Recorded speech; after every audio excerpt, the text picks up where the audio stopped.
In the annals of startup history, few stories captivate and confound like that of WeWork. It was a company that promised to transform the way we work, live, and even connect. For a fleeting moment, it was valued higher than many established corporations, a testament to its audacious vision and the sheer force of its founder's personality.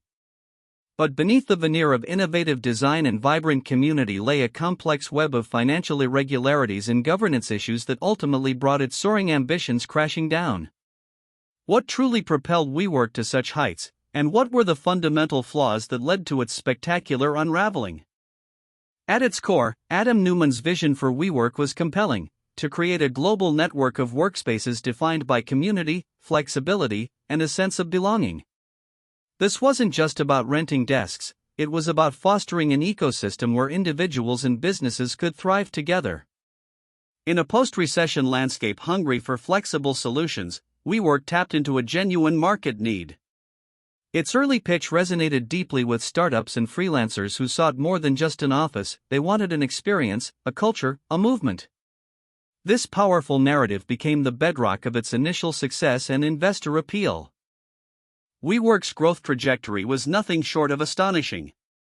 From its founding in 2010, the company pursued an aggressive expansion strategy, adding new locations at an unprecedented pace.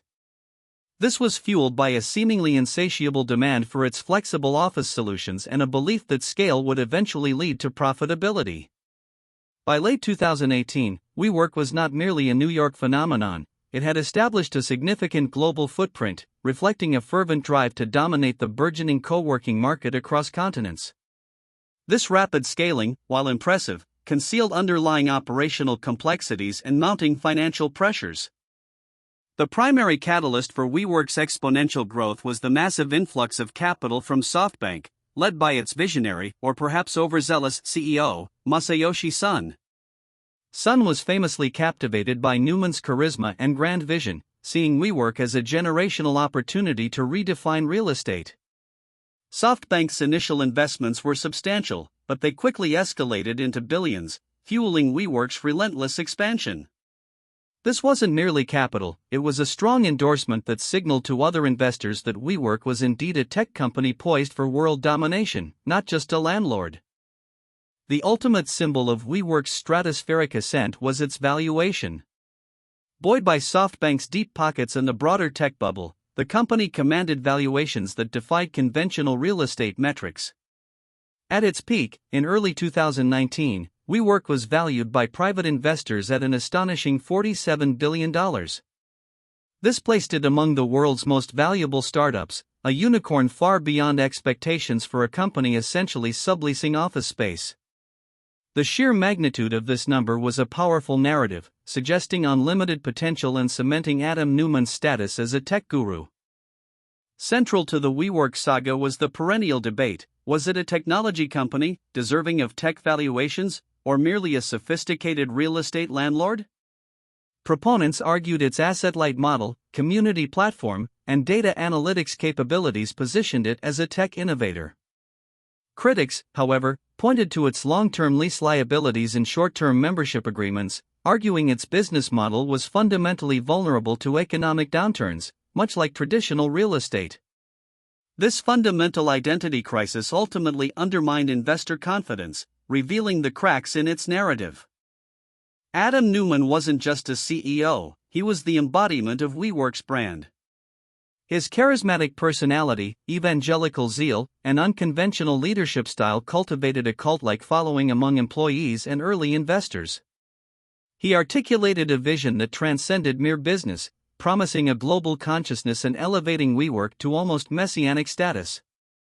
This personal magnetism was incredibly effective in attracting talent and capital, yet it also fostered an environment where dissenting voices were often marginalized, and financial discipline took a backseat to grand, sometimes irrational, ambitions. His personal brand was inextricably linked to the company's perceived value. As WeWork scaled, serious questions began to surface regarding its corporate governance. Adam Neumann's control was almost absolute, and numerous instances of self-dealing and conflicts of interest came to light. This included owning properties leased back to WeWork, charging the company for the We trademark, and securing massive personal loans against his company shares. These actions, revealed through regulatory filings, painted a picture of a CEO who blurred the lines between his personal finances and the company's, raising significant red flags for potential public investors and highlighting a profound lack of oversight from its board of directors. The moment of truth arrived with WeWork's S-1 filing, the prospectus released ahead of its planned initial public offering in August 2019. Intended to showcase the company's strengths, it inadvertently exposed its profound weaknesses. The document laid bare the intricate financial ties between Newman and WeWork, detailed staggering losses, and highlighted the precarious nature of its business model. Analysts and investors, previously enchanted by the private market narrative, now had a cold, hard look at the numbers. The S-1 became a self-inflicted wound, unraveling the carefully constructed perception of the company. The S-1 filing shocked the market by revealing the true extent of WeWork's financial hemorrhage. Despite rapid growth in revenue, the company was burning through cash at an alarming rate. In 2018 alone, WeWork reported a net loss of $1.9 billion. For a company positioning itself for an IPO, such numbers were deeply concerning, indicating a fundamental flaw in its path to profitability. This immense cash burn rate meant the company was heavily reliant on continuous capital injections, a model unsustainable for a public entity expected to deliver shareholder value. The revelations in the S-1 filing, coupled with broader market concerns about tech valuations, triggered a swift and brutal backlash from investors. The narrative of WeWork as a revolutionary tech company crumbled under the weight of its financial disclosures. Public market investors, unlike private venture capitalists, demanded a clear path to profitability and sound governance. Doubts about Adam Neumann's leadership, the validity of its business model, and its ability to ever generate sustainable cash flow intensified, leading to a palpable shift from excitement to outright skepticism. The market's cold reception of the S-1 filing had immediate and devastating consequences for WeWork's valuation. What was once heralded as a $47 billion titan rapidly plummeted. Within weeks, the anticipated IPO valuation estimates tumbled, first to $20 billion, then to $15 billion, and eventually to below $10 billion. This precipitous drop was a stark reminder that market sentiment, once lost, is incredibly difficult to regain. The public market simply refused to underwrite the private market's exuberant valuation, effectively halting the IPO and marking a critical turning point for the company. With the IPO in jeopardy and the company facing a liquidity crisis, the pressure on Adam Neumann became immense. SoftBank, WeWork's largest investor, ultimately orchestrated his ousting in September 2019. Neumann stepped down as CEO, albeit with a golden parachute package that generated significant public outcry.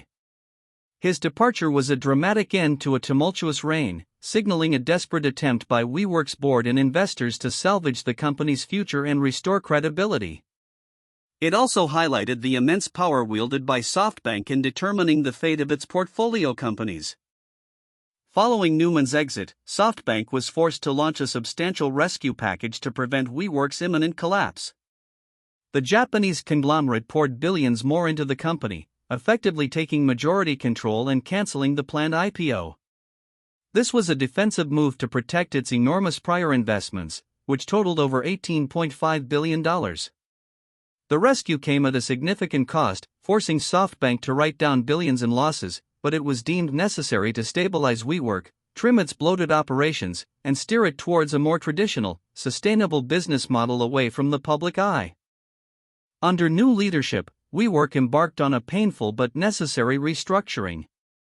This involved massive layoffs, divesting non-core businesses, and renegotiating expensive leases. The focus shifted from rapid expansion at any cost to achieving profitability and financial discipline. The company shed its tech pretensions and embraced its identity as a sophisticated real estate operator. While still facing significant challenges, the post-Neumann era represented a pragmatic pivot, demonstrating a commitment to survival and long-term viability, albeit at a far more modest scale than once envisioned. WeWork's saga offers a wealth of lessons for entrepreneurs, investors, and boards alike. Firstly, vision alone, no matter how grand, cannot compensate for a fundamentally flawed business model and unsustainable financials. Secondly, venture capital, particularly from sources like SoftBank, can become a double-edged sword, enabling hypergrowth but also fueling excessive valuations and a lack of accountability. Lastly, corporate governance and the integrity of leadership are paramount. Charismatic founders, unchecked, can lead their companies astray, eroding trust and destroying value for all stakeholders. Despite WeWork's personal travails, the fundamental demand for flexible office spaces persists, proving the initial market insight was correct. The co-working industry continues to evolve, with players like IWG, Regus, and numerous boutique providers demonstrating more sustainable growth models. WeWork's legacy isn't the failure of co-working itself, but a cautionary tale of how ambition, unchecked by financial prudence and sound management, can derail even a promising concept.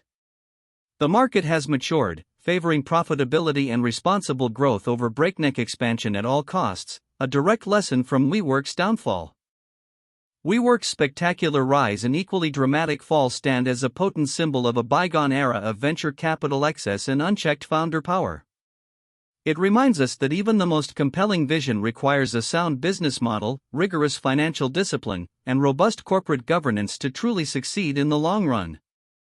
While the company may eventually find its footing as a more conventional real estate player, its journey will forever serve as a cautionary tale, a vivid illustration of what happens when ambition outstrips reality, and the move fast and break things mantra extends to breaking the very foundations of financial prudence. The echoes of its collapse continue to resonate, shaping how both startups and investors approach the pursuit of growth and innovation.